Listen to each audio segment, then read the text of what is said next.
Hello and welcome back to the Tudor Chess Podcast and the first episode for 2025. This week I'm thrilled to welcome Tudor food historian Brigitte Webster onto the show for a discussion, as you can probably guess, all about how the Tudors ate and drank. We look at table manners, Henry VIII's favourite foods, what influence foreign cuisine had, the story that Sir Walter Raleigh introduced the potato to England, and the fact that the Tudors actually had takeaways. Yes, you heard that right. Brigitte is at the very top of her field and is remarkably knowledgeable. You're in for quite a treat, so sit back and listen as we explore all things Tudor food and drink.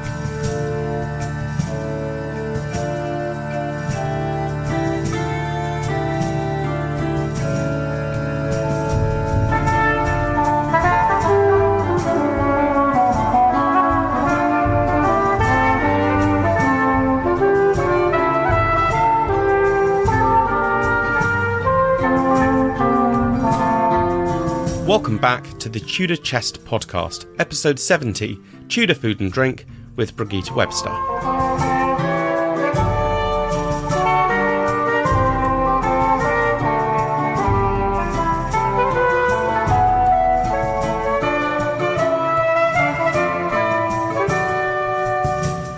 Welcome to the Tudor Chess Podcast, Brigitte Webster. How are you? I am very well, thank you very much, and thank you very much for inviting me. Oh, you're very welcome. I've been itching to do an episode all about Tudor food and drink, and as the queen of Tudor food and drink, you're the most natural and obvious person to chat to about this. Before we get into a discussion, though, about the Tudors and the way they ate and the way they drank, just a few questions to get to know you a bit better, if that's okay. So, can you provide me with a short introduction into your background, where you grew up, and what you do full-time? Of course. Well, where do I begin? It started, honestly, about 35, perhaps even 40 years ago, because I trained originally as a teacher for cookery and history back in Austria, so far from any English history, really. But I then met my husband, who is English, hence I moved over here to this beautiful country that England is. And having had a passion for history, it was the Tudor period that really seems to have drawn my attention immediately. Can't really tell you why, but it just happened. Anyway, England didn't really want somebody to teach either history or cookery, so they employed me to teach 25 years of German, my mother tongue, having grown up in Austria. But I've always wanted to really work with history or cookery. And it was about 20 years ago that I started to really focus on what can I do to bring those two elements together. And so I started to open up my home for enthusiasts of Tudor food. And that was really the beginning of me changing my whole career and ditching teaching altogether. And now I'm just really completely devoting my whole time to Tudor food and Tudor food research and anything to do with food and gardens. Based on what you've said then, is there a specific moment that you can think of that sparked your passion for Tudor history, or was it just sort of always there? Well, it's always there, because if I remember back to my school days, the one part of history, and many people will agree with me, was Henry VIII and his 6 wives. You know, you don't remember much of European history, but that really stuck. So was that taught in Austria? Yes. Okay. We learned 3 things there. It was the Industrial Revolution, boring, Henry VIII, and I can't remember. World War II, obviously, but that didn't really interest me either. So Henry VIII it was. But I think it was probably also rooted in the fact that we, right from the start, we always lived in very old properties that we did up. So we bought basket cases and did them up. And they were all between, quite old, between 1500 and 1600. So, yeah, Wow. I suppose that's where it all started. Nice. So if you could pick a single moment from history to go back and witness, you could jump in a time travel machine, essentially. What would it be? Oh, it would have to be the early 1500s, because the house we live in now was built between 1500 and 1530 by a guy called Sir Edward Chamberlain. Sadly, there's so little information out there about him, and I would die to invite him for a nice feast and ask him all the questions that I need an answer to. Very personal one, then. Oh, absolutely, yeah. Is there a Tudor misconception that you'd love to change? I imagine it's going to be food related. Oh, absolutely. Yeah, it's the very fact that so many people think that Tudor food is ghastly, it's horrible, and really not worth even trying, because I think I could change their opinion with just one bite. Well, I've had a bit of a small sample of some of the food you prepared when you joined us on our tour last September as part of Simply Tudor Tours, but I'm very excited for the banquet that you're putting on for us in May, so I'm sure it's going to be wonderful. So, as we've said, we're here today to talk about Tudor food and drink. You are absolutely the best person to have this discussion with. Given that we very recently entered a new year, I thought it would be a sensible place to start by asking how the Tudors celebrated the new year. And were there specific foods prepared particularly for the royal family and the nobility that maybe differed from other parts of the year? Were there specific things that they did around the new year? The thing we must remember is that the new year for the Tudors didn't actually start on January the 1st, but it was one of the highlights, simply because traditionally that's the day when they were gifting each other little tokens or food gifts, as we know. And it was definitely also a day where, if you could afford it, you would feast and entertain people. And I personally think it was also a way how they could show off to their neighbors and friends how wealthy they were, because food was definitely one way how you could signal your status, your rank, and definitely your wealth. And one way to do that, and it features on many menus for New Year's Day, and in fact, 12th night, was venison. Because if you could offer venison, that really said everything about you. It said that you either were extremely well connected, always a bonus, or even better, you had your own deer park and you could hunt and provide your own venison for any gifts, families, or any guests. But there's one dish that would have been offered, and that to me is so interesting. It's a very humble dish called frumenti. Now, why is that? Frumenti was just a dish of wheat or barley boiled in milk or ale, and depending on whether you were extremely wealthy or poor, you then added things to improve it. So the wealthy would add eggs, dried fruit, perhaps sugar, spices, cream, and the poor people would add things that were available to them. That could have been bacon. They could have taken it into the sweet side by adding honey and apples or pears. but it is the one dish that features on the table of everyone around that time. And it's interesting because we know a lot less about what the normal people, the commoners, ate in comparison to nobility, and those could flaunt it, really. Yeah, I figured you'd mention venison because there's such a sort of rich history tied to it, isn't it? I mean, I love venison. It's so nice. Yes, I bet it featured a lot, and if you could, you would. Yes, yeah. The other thing that features around this time and is being mentioned by a lot of contemporary physicians as well is brawn. Now, funny enough, it's the only thing that I am personally not very keen on. I didn't catch it. Say, what is it? Sorry? Brawn. Brawn? Okay. Yeah.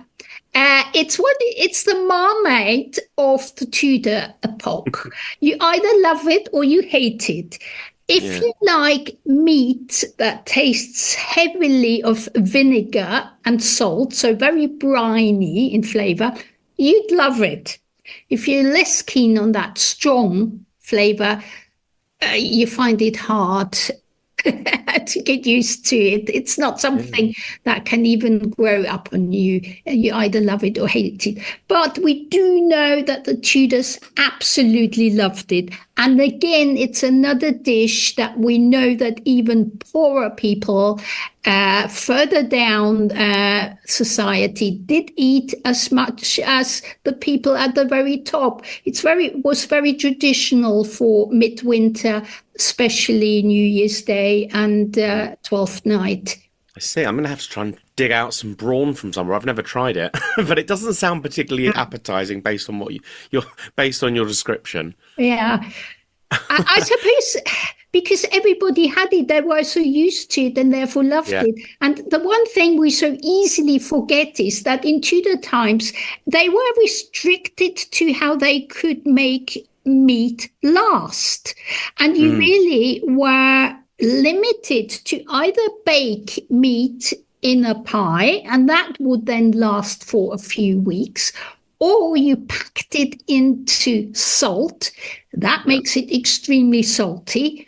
And your third option was to briefly boil it in either wine or vinegar or a very salty water, and then leave it in there until you need it. It did make sure that it didn't go off because, bacteria couldn't really get to it. So in that respect, you are fine. But it just tends to take on this awful taste. Yeah. Anyway, as I said, I will always be honest. Not everything about Tudor cookery is lovely and nice, but the majority of things are, and there are certain dishes that we could learn from the Tudors because they excelled at it. Nice. So what times of day do people typically eat, and do we know what the words what words were used to denote these meals? I'm assuming it wasn't breakfast, lunch, dinner as it is today, or breakfast, dinner, tea if you're in the north of England. Do we know what they were using words wise? Oh yes, we do. Everybody who could write would write about it and comment on it. We know that there was breakfast, there was dinner, and there was supper. Right. Breakfast was generally considered to be only needed for people who worked, servants or labourers. The upper society only needed 2 meals. That was dinner, served any time between 11 and 2, and supper, which was served any time between 4 and 6. What was important to the Tudors was the concept that you had to leave at least 4 to 6 hours between every meal, because their understanding was based on the fact that if you didn't allow your digestive system to completely clear from food, it would kind of cause toxic fumes that would then find their way into your head and mess with your brain. So therefore, they were very strict about making sure there was that amount of time in between your food intake to make sure that, you didn't suffer later. But generally, the wealthier you were, the less meal times you had. But if you got up early in the morning to serve your master, you were entitled to have a breakfast. So can you talk to me about some of the rules laid down by the church around what could and couldn't be eaten on certain days? Right, okay. Now, when we talk about the church, we have to establish that we're talking about the Catholic Church, because it was only the Catholics that really imposed those strict rules on people, what they could eat any day of the year. And the reason for that was because the Catholic Church felt that eating meat was a kind of sin. So not eating meat would therefore encourage penance and a sin-free time where you could find yourself again, and they wanted you to eat fish instead. Do you know the reason why fish and not meat? I'm going to assume it's something to do with Jesus and the fish and the bread, but... Good guess, but it's a lot more hilarious. As you might recall, the act of copulating was considered a sin. And meat coming from animals who copulated were therefore all considered sinful. Fish don't copulate and therefore were free of sin, and the ideal so-called meat for any day like Lent or Advent. And as most people know, Lent was between Ash Wednesday and Easter Sunday, and that was the longest time where people were not allowed to eat any meat. Even worse, they weren't allowed to eat anything, any food item that came from animals. So no dairy or eggs either. And during the Catholic Church, they weren't allowed to eat meat on a Friday or on a Saturday. Ember days, those are the four markers, day markers each year. But on those, you were allowed to eat dairy products, so they weren't quite as strict. And any days where you could eat meat were called fat days or meat days. And obviously the others were called lean days or fish days. The funny thing to me is that there always was a way out. So if you had money, you could buy a license. And with that license, you were allowed to eat meat and not feel guilty, which is just hilarious, isn't it? And it's a bit contradictory, isn't it, really? But there you go. Yeah. And the other interesting thing is that obviously the Roman Catholic Church originated in Rome, in Italy, where the climate is just that much warmer. And they have olives there. So olive oil was a substitute to fat. But in the north of Europe, no olives, no olive oil. So it was a lot harsher than our colleagues down in Italy. And so during the 16th century, the Roman Catholic Church did make allowance for anybody living in the north of Europe to be allowed to use butter if they could not afford olive oil. So you see, they did try. In fact, they found some ways around it, essentially. Yeah. And the other funny thing or fun fact is that it was actually the Protestants that sort of encouraged sausage eating in England, because one of the major driving forces for that was a guy called Zwingli in Switzerland. And he, in 1522, defied the Roman Catholic fast by eating sausages on Ash Wednesday. What a sin. Naughty but boy. He did it. And that too, yeah. So the Protestants were very, very keen to follow him in doing that. And apparently, but I haven't found any evidence, Martin Luther admitted that even he found it hard to eat meat and sausages on Ash Wednesday. But yeah. So I imagine that unlike today to some degree, that the food consumed by the Tudors was massively seasonal. So can you talk me through some of the biggest changes between, say, summer and winter as far as what people were eating? Yeah. Obviously, the big key word here is availability. Again, we walk into the supermarket and we see the same food every day. Doesn't matter whether it's winter or summer. To the Tudors, that was a very different picture. They really had to live by whatever was in season.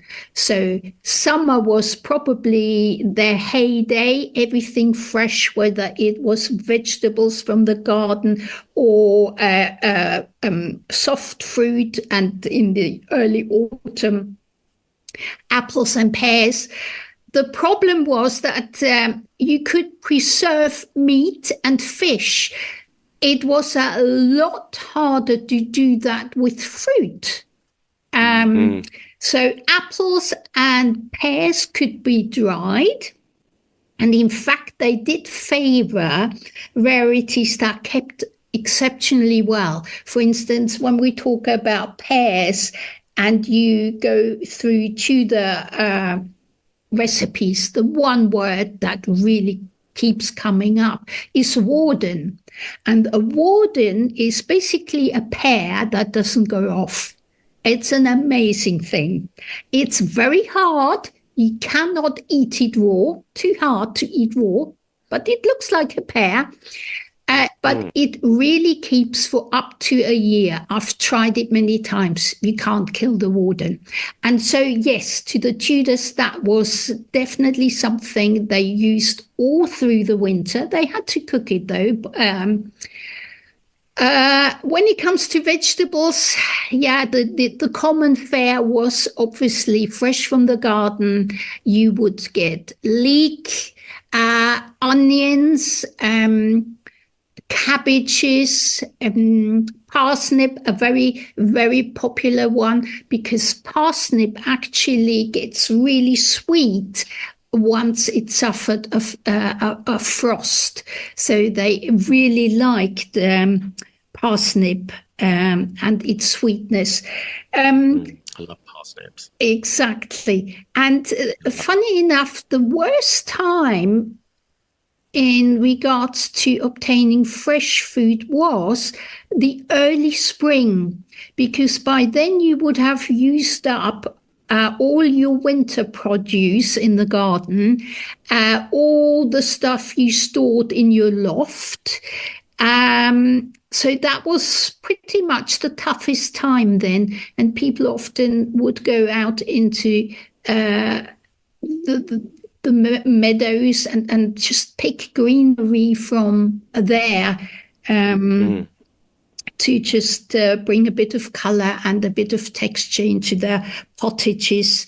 But definitely the worst time, yeah. So it was the fresh produce that was the really the biggest problem, and you saw the biggest changes in what they had.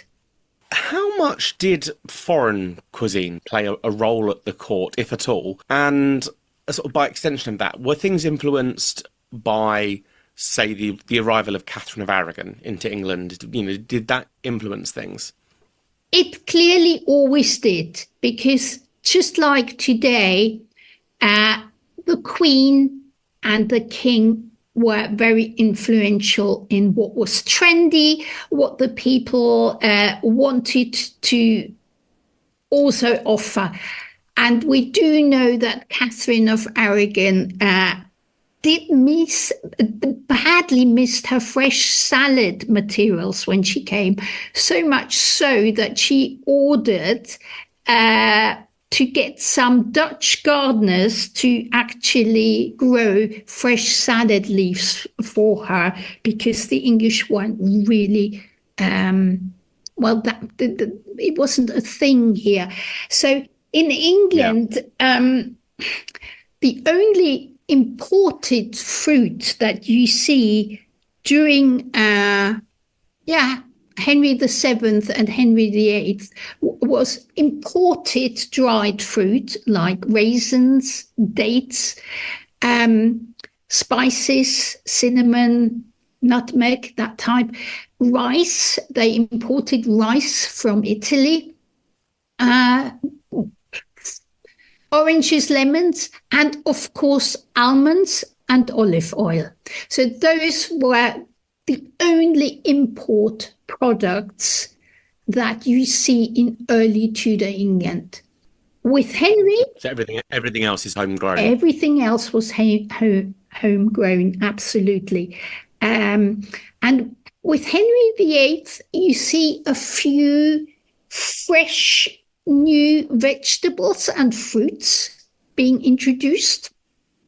For instance, he famously encouraged the apricots and peach, probably because he knew they were growing them in France, and whatever was trendy and growing in France, he had to have. But also asparagus, artichoke, and what people generally forget is spinach is another one. So you definitely see a few more while he was on the throne. But the vast difference in new products coming in happened during Elizabeth, really.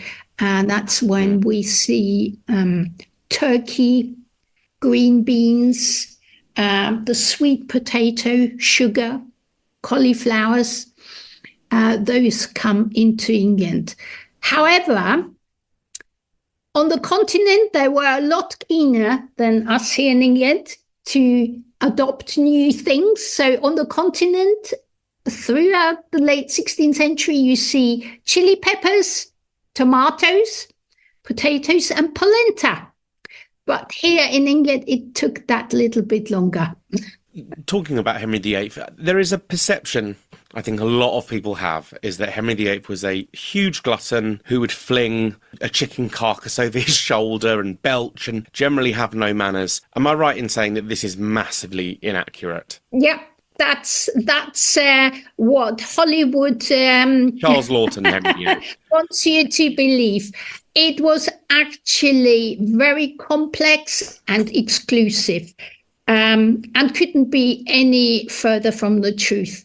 It was your manners that defined your level of status and rank. And somebody called Alexander Berkeley in 1509 said, there is a proverb that saith, manners maketh man. And I think it says it all, doesn't it? And that is backed up by the fact that we have even a book, an instruction book on how good manners should look like. which came out the first time in 1460 to 1470 by Winkin the Word, and it was called the Book of Nurture. And it gives very strict instructions on how you meant to behave at the dinner table. And it's as hilarious as it is actually informative, because it gives you great details. For instance, at the lower end of the table, 4 people had to share a big plate, which was called the mess. From that mess, you were only allowed to take what was nearest to you. So if you fancied something on that plate that was not directly on your side of the mess, you had to gain the attraction of that person who sat closest and somehow get this person to offer it to you. You weren't allowed to help yourself. They were also extremely strict on washing hands before you sat down. Nobody would be allowed to sit down without washing their hands. It was part of the whole ceremony. They all used napkins. And the very fact that sometimes you see people throwing chicken bones is absolute nonsense, because every meat was cut to size. So all you needed to do is take your knife and spear a little bit of meat and put it on your dinner plate. But absolutely nowhere did you have to actually hold that meat in your hands. Yes, and Henry VIII himself was known for being very fastidious, wasn't he? Oh, yes. Yes. And, everybody was keen to learn the best manners, because that's how people placed you. And it was one of the reasons why children as young as 10 would be sent to live in another household, preferably one above your own status, to pick up and to learn those really complex dinner table rules. I think we could do with something like that, reintroduce that. I would agree. And I am talking about my own grown-up children here. Sometimes I'm thinking, wow, come on. So do we have records of, in particular with Henry VIII, were there particular foods that he really liked? Do we know, were there particular tastes or flavours, things that he in particular really enjoyed? Right, that's a very good question. And it's one that's very hard to answer, because how do you know what he enjoyed if nobody actually watched him eating something and commenting it? So we have clearly evidence of what went into his kitchen and what was prepared there, but we don't know what he ate, because what happened is they would prepare all these various courses with various dishes. It would then be offered to him first. He would take his pick, and then the rest would go on to the people who served him in his chambers. But we don't know what he would have picked. Nobody seems to have made any comments what he liked, what he picked. So therefore, it's really hard to say he liked this. We do know his diet was meat heavy. That is a fair comment and statement to make, but we don't know which meat he preferred over something else.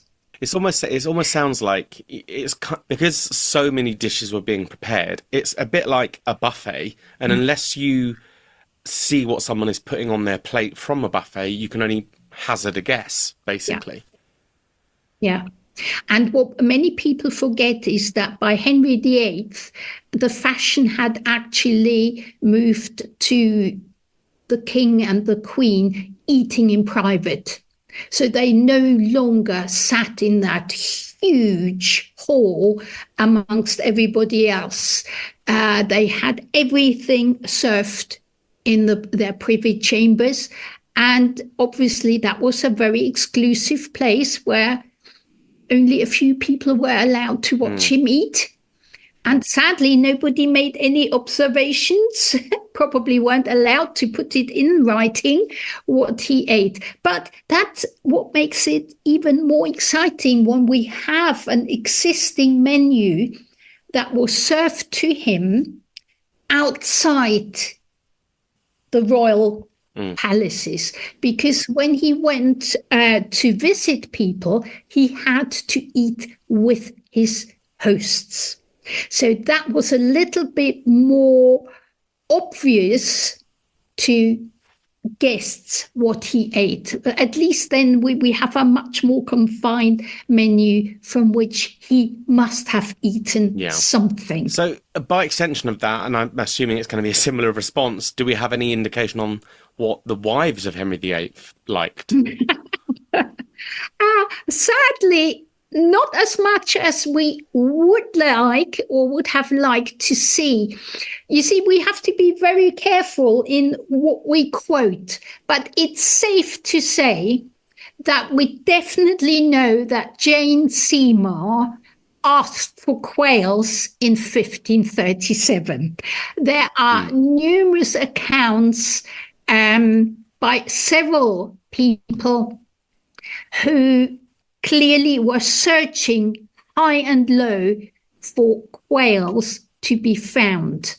So that is really the one and only where we know she asked for it, and therefore she would have eaten it. Everything else, again, there is an element of conjecture involved.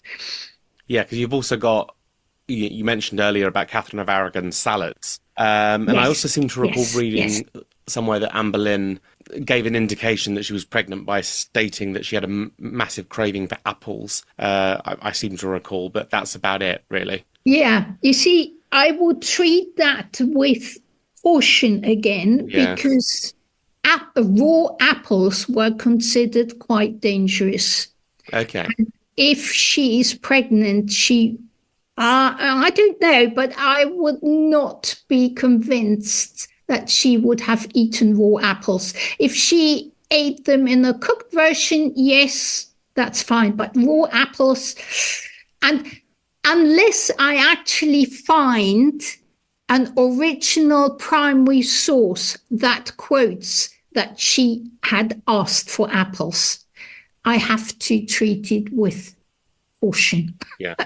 What were the Tudors drinking? Am I correct in thinking that even children drank watered-down beer and mead? Watered down ale, called small ale, was very common amongst most people.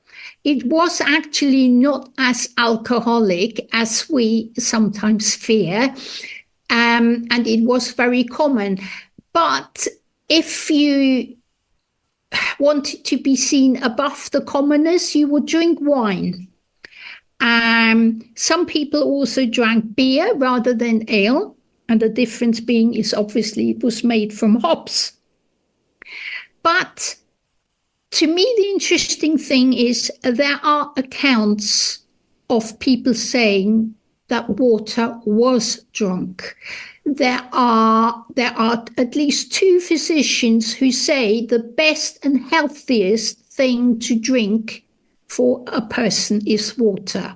However, like today, people in Tudor England were very alert about where they could drink water safely and where it was best to not even attempt it. So clean, fresh water was something they were definitely aware of.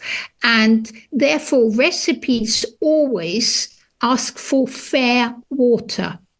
And fair water means, in most cases, collected rainwater, because that means it clearly was not contaminated with anything the Tudors would have considered as probably troublesome. Yeah, because I was going to ask you about fresh water, because obviously, this is a time before the notion of, they were starting to wake up to germs, but it wasn't as well known. So was there any process for purifying water? I'm assuming there wasn't. No, there wasn't. But we know that you can drink fresh water, for instance, up in the mountains. So it is possible to find fresh water that will not make you ill. And I think even without the understanding of germs, the Tudors observed that. But they did, like us, they did prefer a drink with flavour. It's human. We like flavour to something. So, yes. Yeah, I was going to ask you about that. Did they have fruit juices and cordials and things? Right. Fruit juices, no, not in that sense. They did have something called cordials, but they were more consumed as a medicinal product, so eaten by the spoon and not diluted with water. And sometimes they even contained alcohol. So probably not the best drink. Also, mead, you mentioned mead. By the time the Tudors, there is definitely something that suggests that mead was a bit of an old-fashioned drink. What you do find a lot more listed and talked about is hippocras. And hippocras was definitely a very common drink made from wine, actually spiced wine. Funny enough, we don't even know whether they consumed it hot or cold, but I assume it was prepared hot but served cold. But that's, I have to admit, conjecture. We do not have any account, primary account, to say either way. We also know that sometimes milk was given to children, the elderly and sick people. But generally, milk was not considered to be a drink either. So when you said about the Tudors preferred drinks with flavours, what were they using to create flavour? Generally, herbs. Hops. Okay. Hops, definitely the most common one. But any herbs they could find. Lemon, a lemon balm. What else can I remember? Rosemary sometimes.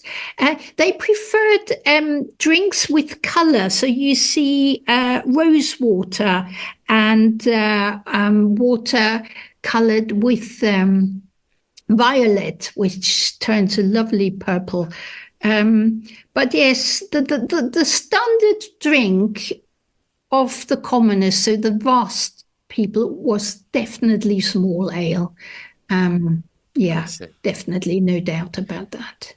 Did the Tudors have snacks? Like, was there a Tudor equivalent of a bag of crisps or a chocolate bar? I love that question.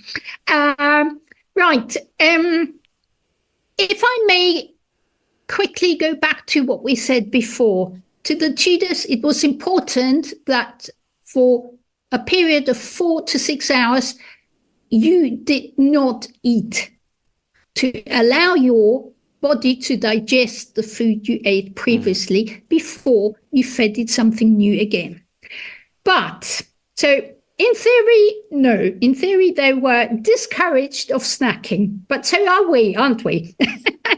And we still do. So the Tudors, being just as human as we were, I am convinced they did snack, especially in the summer, I am convinced that they could not resist a fresh strawberry or a fresh raspberry, despite the fact that there are numerous contemporary sources that discourage you strongly eating strawberries raw unless you eat some hard cheese afterwards. Yeah. That was in, I don't know whether you've watched the second season of Wolf Hall, but there's a scene. Have you watched it? Yes, I have. And he serves strawberries. And Eustace Chapuis is baffled by it. Yeah, and is it what? Do you eat them raw? And yes, so I love that scene because it shows that it really must have depended on the individual. The general attitude was, ooh, that might be a bit troublesome, but people would have tried it and would have found, oh, well, I'm actually all right, nothing has happened. But the fun fact is that they did have one particular snack. And how do we know? It was walnuts and hazelnuts, because on the side of the original Globe Theatre, they found masses of walnut and hazelnut shells. And there is only one explanation, that people in the audience got a bit peckish and were just nibbling away on those. So it was the Tudor popcorn, basically. Yeah, exactly. Oh, I love that. That's such a good fact. Yeah. So they were at Shakespeare's Globe watching Macbeth, chowing down on some nuts, basically. Yep. Love that. So, by extension of this, and forgive me if this sounds silly, but did the Tudors have takeaways? Now, I don't mean did they, obviously they weren't getting in a Chinese or a pizza or something, but was there the ability, if you fancied having a night off from cooking, was there the ability to go to a pie shop and bring it home, or was that just not a thing? Actually, there was. Which is probably something that most people are surprised about. But it depended on where you lived. So those cookery shops which sold pies or potages were mostly situated in urban environments. And there's a reason. Because in the city, in towns, not everybody had a kitchen, and actually the poorer you were, the less likely you were able to prepare any food in where you stayed. So they were dependent on buying ready-made food.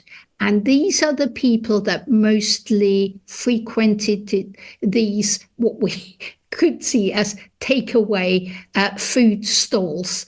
But they did have a rather bad reputation, because as we can understand, if you can pack anything inside a pie and people can't see what goes in, what would you do? You would put probably the worst quality meat in there.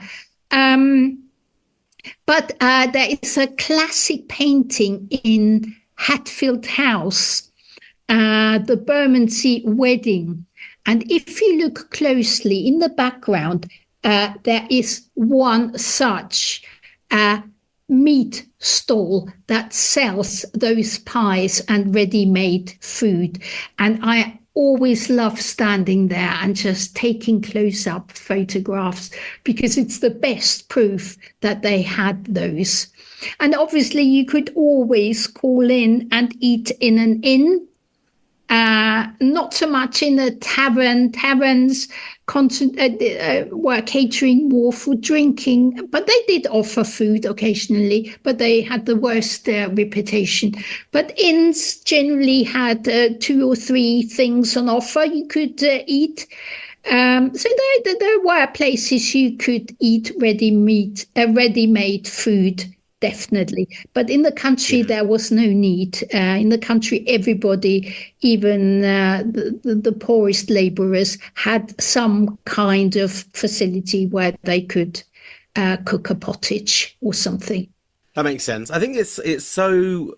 I think we rather naively assume that the Tudors didn't have high streets with shops and things, and they absolutely did. You know, they had butchers, they had a shop where they got clothing from, and I think we tend to forget that.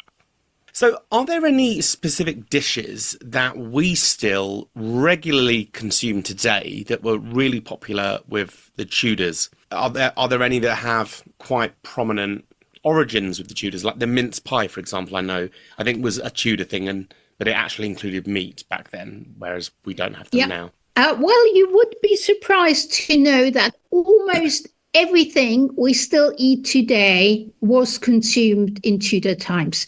So whether that's pancakes, stews, cheesecake, rice, porridge, roasts, fruit tarts, they even had a kind of pasta, which was very much like ravioli, little pockets. There was almost everything we know of today, except for maybe perhaps the pizza. In Italy, they had something very similar, but not here in England. Here in England, it was just some of the pasta shapes made it here, but that's about it. But even that, they had rice. I mean, I always find it amazing that if you had money, you bought rice. Not something. Yeah, I wouldn't have expected that. Yeah. So, but as I said, most dishes we know of, they had in some form or shape. Perhaps the ingredients or the spices have slightly changed. Yeah. For instance, sauces generally used to be a lot thinner, where these days, when we have meat in a sauce, the sauce is generally quite thick, gravy type consistency. The Tudors liked them very, very thin and more like a jus. Sweet sour in flavour. Okay, so on the flip side of that, are there any dishes that absolutely died out with the Tudors and that we wouldn't necessarily not dream of eating, but we wouldn't want to eat? Yeah, there are a few. For instance, songbirds, beaver, dolphin, baby pigeons, to mention some of the meaty things we don't eat anymore. Well, not in Europe, I think. I'm thinking of lampreys in particular as well. Lamprey, yes. But you see, lamprey is one of the fish that's become very scarce. So I think they're protected. And so is eel. We can't really get any English eel that easily anymore because they've become very, almost a protected species. But in regards to plants, we don't seem to be eating tansy anymore. Tansy cake was a common feature in Tudor England in the early spring. And we don't eat that anymore because tansy actually, if you harvest it slightly too late, becomes quite poisonous. And then our understanding of what blancmange is has changed. Today, when you say blancmange, people think of the cornflour sweet dessert. Well, in Tudor England, it was, as the name suggests, just a white dish. And that white dish was generally either made from ground down fish or chicken mixed with almonds or rice. So very different from what we do today. So it's often said that what the Tudors ate and the types of dishes available went through a really big change under Elizabeth because of the introduction of sugar much more widely. Is there any truth in that? Yes, sugar changed a lot. So to start with, we need to pay attention to the fact that sugar was celebrated as a spice with huge medicinal benefits. So the Tudors were keen, if they could afford it, to put it almost into everything. And that's how you get blancmange, the sweet chicken, and the sweet fish. Because they really thought eating sugar was beneficial to your health. Some people even brush their teeth with it, didn't they? Yes, yeah. Sugar could do no wrong. And really fascinating is the fact that when you go and order a salad in Vienna today, they serve sugar in the dressing. Always. Sugar, no salt, sugar. And I often wonder whether that's a little bit of a relic. Yeah, a Tudor hangover. From the 16th century, yeah. Because it definitely also tastes sweet, But anyway, just a side observation. Yeah. Because I remember reading once, or it might have been in a documentary, that one of the ways that we can tell just how much more sugar was introduced into people's diets is the difference in teeth from skeletons pre-Tudor and post. And there's always this perception that people in the Middle Ages, in the Plantagenet eras, had really bad teeth, but they didn't, because sugar wasn't as readily available as it was by the time we got to Elizabeth. And that's a really good indicator of just how much more widely available sugar was. Yes, absolutely right. But sugar, even though it was available a lot more by Tudor times, it still was out of the reach to most commoners.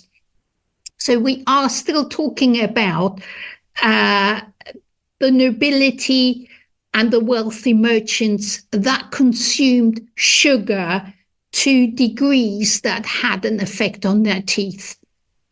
But we also have to understand their excitement, because you need sugar, and you need lots of sugar to preserve fruit. And this was the first time where the Tudors could preserve fresh fruit, berries, to last over the winter. And so you all of a sudden see a wealth of recipes flying in, all to do with how to preserve strawberries, cherries, apples, oranges, you name it. It was preserved and turned into marmalades or comfits, and even subtleties. And subtleties are made of pure sugar as a sort of table ornament. And the bigger, the better, the more money and wealth you had to throw out of the window. So my final question relates to the humble potato. So Walter Raleigh is often given credit as being the man who introduced the potato to England. I know this is a contentious subject. So rather than discuss that, what I'd like to know is, well, firstly, was the potato introduced into England in that time? And if so, how were the Tudors eating it? I can't imagine they were making chips. But what if it was a thing, how were they eating it? Right. I think we stick with the facts we have. So fact number one is the first time that what I call the common potato was mentioned in any English source dates to 1597 by a herbalist called John Gerard. Now, John Gerard had a garden in London, and he claims that he is growing potatoes in his gardens. Fact number one. Fact number two. There is a recipe dated 1596 by Thomas Dawson, and the recipe is called "To Make Tarts That Give Courage to Man and Woman." And it's the first recipe that asks for a potato.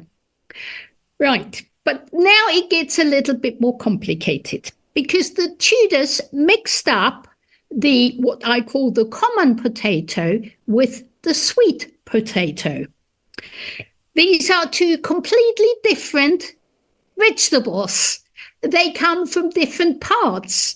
The common potato used to grow in the region of what now is Peru, up in the mountains. It was the food of the laborers, so not a very posh food at all. The sweet potato, however, was grown in the Caribbean. It was grown in the parts of where now is Virginia.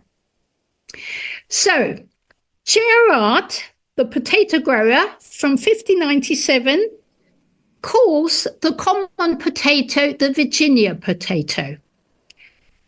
And that is incorrect, because the Virginia potato would be, by default, therefore the sweet potato. But we know he actually grew both. And we know because the good man supplies us with illustrations. And one clearly shows the common potato and the other one clearly the sweet potato.